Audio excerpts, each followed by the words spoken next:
sama gars yi maa ngi leen di ziar yéen ñëpp ku ci nekk sa tur ak sa sant di amat mbégte teewaat fii ci chaîne boobee di 100% sport TV voilà laataa ñuy dugg ci waxtaan bi nag maa ngi leen di wax rek Ramadan Moubarak à tous les musulmans yi nga xamante ni ñoo abonné ci chaîne bi di leen ñaanal kooru jàmm ak salaam comme nu ma leen ko diggee woon démb nag tey jii dañuy daal di ñëw waxtaanee li nga xamante ni rek mooy suñu football local ak Ligue 1 bi nga xamante ni 16e journée bi daal di nañ koy jeexal ni ki tey jii ci dimanche bi am na ay match yu am solo yoo xamante ni nag am na ci week-end bi yëpp ñu commencé ko rek ak match bi nga xamante ni mooy le classique comme niñ koy duppee doxoon sax ci diggante Casa Sport ak équipe boobee di Jaraaf moom moo ko dalaloon fële ci stadium Iba Mar Diop wante nag au finish Jaraaf moom moo daal di daan Casa Sport benn bal ci dara loolee nag la muy wund rek lenn la mooy première défaite bu Casa Sport ren ci saison bi Jaraaf moom moo ko dóor but bi nag 38e minute de jeu lañ ko dugal ki ko dugal rek moom mooy le meilleur buteur actuel sax ci championnat football local Ligue 1 bu Sénégal muy Bouli Junior Sambou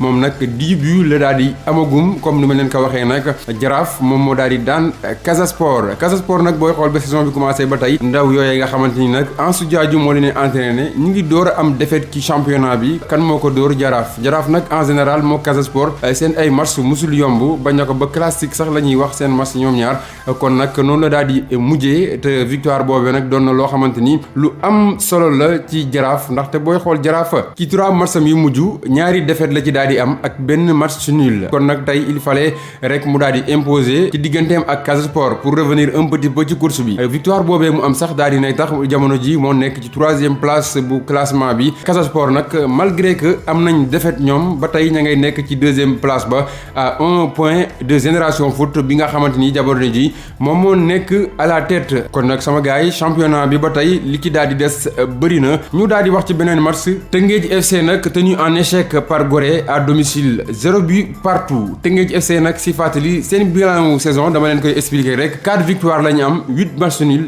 4 défaites loolee nag dafa nekk loo xamante ni lu doy waar la rawatina ci équipe bu mel ni Teungueth FC nga xamante ni dem na fi participer ci li nga xamante ni rek moom mooy Ligue africaine des champions ba pare dikkaat ren ñëpp doon ko xaar mu def saison bu mucc ayit wante ba jamono ji nag Teungueth dafa am ay jafe-jafe booy xool ci première partie de saison bi sax 7e position la daal di nekkoon 3 victoires kese lañ ci am 6 matchs nuls ak 3 défaites mooy 12 premières journées yi te booy xool loolee sax tax na ba ginnaaw bi ñu amee défaite seen diggante ak AS Douane à domicile 1-0 supporters yu bëri sax dañoo génnoon di sàkku rek ngir ñu daal di dàq seen entraîneur boobee di Youssoupha Dabo Teungueth FC nag booy xool jamono ji équipe am bi nekkul ci forme te depuis quelque temps yàgg na lool ndaxte booy xool match bi passé daf ko gagné woon digganteem ak Jàmbaar tey nag mu daal di ñëw daal di kalewaat match nul te booy xool loolee tamit nekk na loo xamante ni lu doy waar la ci équipe bu mel ni Teungueth FC am ay ambition africaine ngir rek daal di mën a jël championnat bi bu ko defee dem participer foofu lee loolee mooy seen objectif wante jamono ji sori nañ ko lool donc nag Teungueth FC doit se réveiller maintenant parce que saison bi ñu ngi ci 2e partie bi ca li ci des bariwul Gorée gi mu doon taseel nag moom Gorée nag régulier wuñ lool ci championnat bi ndaxte booy xool dañuy gagner di perdre di def ay match nul wante quand même quoi que l'on puisse dire jamono ji ñoom ñoo nekk 10e ci Ligue 1 bi kon nag Gorée mi ngi daal di gérer bu baax a baax li nga xamante ni rek moom mooy championnat am Génération Foot Linguère 0 but partout Génération Foot nag jamono ji moom mooy équipe en forme du moment ndax booy xool seen 5 derniers matchs yi amuñu ci défaite 3 victoires la ñu am 2 matchs nuls seen défaite bu mujj nag ñu ngi ko am ci 5e journée bi seen digg ak AS Pikine la woon ñaari bal ci benn lañ ko pertroon boobu ba léegi nag ñi ngi daal di enchaîner ay performances yoo xamante ni yu am solo la ba jamono ji nag ñoom ñoo nekk sax leader nekk ci bopp classement bi ak 30 points wante nag attention benn point kese lañ rawee équipe boobee di Casa Sport Linguère de Saint-Louis nga xamante ni moo nekkoon adversaire Génération Foot Linguère tamit mi ngi gérer saison bu baax a baax te ñoom seen objectif moom mooy ñu daal di assurer le maintien te jamono ji nag ñi ngi ci yoon bu baax ndax booy xool rek benn défaite lañ am ci seen 5 derniers matchs yi ñu daal di mujj même si am nañ sax 3 matchs nuls ak benn victoire loolu nag sama gars yi ce n'est pas mal du tout pour équipe bi nga xamante ni rek dafa daal di bëgg assurer loolee nga xamante ni moom mooy maintien.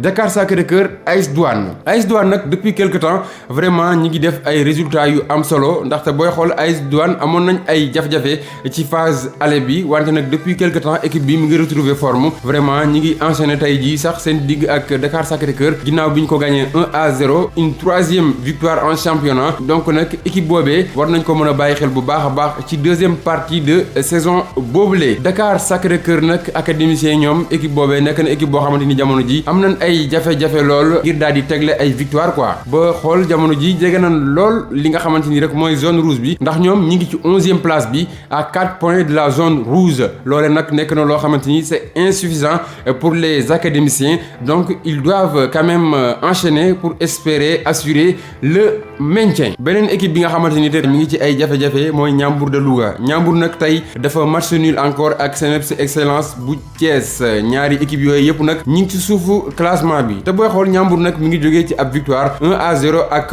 US Gorée ñëpp yaakaaroon na ni peut-être vent nouveau dina daal di souffler wante tey jii nag booy xool ay jafe-jafe la daal di am si digganteem ak CNEPS Excellence bu Thiès Ndiambour nag 1-0 la dóor US Gorée te laataa muy gagné US Gorée googulee victoire am bu mujj ma nga nekkoon ci 7e journée ba ci diggam ak Mbour Petite Côte 1-0 actuellement nag tey à l'issue des matchs moom mooy dernier ci classement bi avec 13 points kon nag les Ndiambour war nañ mën a yeewaat gaaw parce que championnat bi léegi mu jeex te bu ñu yeewu rek il risque d'être relégué CNEPS aussi moom mi nga xamante ni moo nekkoon adversaire du jour bu Ndiambour ñoom tamit ñu ngi ci ay jafe-jafe ndaxte booy xool benn victoire rek lañ am 3 défaites ak benn match nul ci seen 5 derniers matchs yu mujj yi kon CNEPS comme Ndiambour rek ñoom ñaar war nañ mën a quand même góorgóorlu bu baax a baax bu ko defee rek assurer seen maintien ci Ligue 1 bu Sénégal. Guédiawaye football club moom tamit dafa daal di ñàkk ci diggam ak Jàmbaar 3-1 à domicile Guédiawaye football club nag booy xool dafa nekk équipe boo xamante ni dafa am ay jafe-jafe lool à domicile ñoom à chaque fois rek seen victoire yu ëpp sax ñu ngi ko amee à l'extérieur te booy xool Guédiawaye football club 3 défaites la am benn match nul benn victoire ci 5 derniers matchs am kon nag nga gis ne équipe boobee mi ngi ci ay jafe-jafe rawatina bu daal di recevoir à domicile jamono ji nag classement bu ñu nekk baax na mais li ñu enchaîné dernier moment moom baaxul maanaam benn victoire kese lañ daal di am voilà kon nag ce qu'on peut retenir donc à l'issue de cette 16e journée moom mooy Guédiawaye Jàmbaar moom moo ko dóor 3-1 stade Amadou Barry Ndiambour dafa nul nag ak Excellence ku nekk dugal benn Dakar Sacré-Cœur Douane moo ko fekki dóor ko 1-0 Génération Foot Linguère dañoo match nul ca Jëni Biram Ndaw Jaraaf moo dóor Casa Sport 1-0 AS Pikine ak Mbour Petite Côte dañoo match nul 2 buts partout Teungueth FC ak équipe bu US Gorée dañoo match nul 0 but partout jamono ji nag ci classement bi Génération Foot moo nekk ci bopp bi 30 points suivi du Casa Sport 29 points Jaraaf 3e 24 points AS Pikine 4e 23 points en égalité avec Guédiawaye Football Club 5e AS Douanes 6e 22 points 7e Jàmbaar Football Club 8e Linguère 9e Teungueth FC 10e US Gorée 11e Dakar Sacré-Cœur 12e CNEPS Excellence de Thiès Mbour Petite Côte 13e Ndiambour 14e sama gars yi mën ngeen a joxe seen xalaat ci vidéo bi ci suufa ci commentaire yi bu ko defee ngeen wax rek naka ngeen gisee championnat Ligue 1 bi bu leen fàtte ngeen abonné wu ci chaîne bi bu ko defee ngeen aider chaîne bi un petit peu wante tamit actualité bu daal di wàcc rek di ngeen ko mën a jot à travers 100% Sport TV jaa ngeen jëf ba suba incha allah.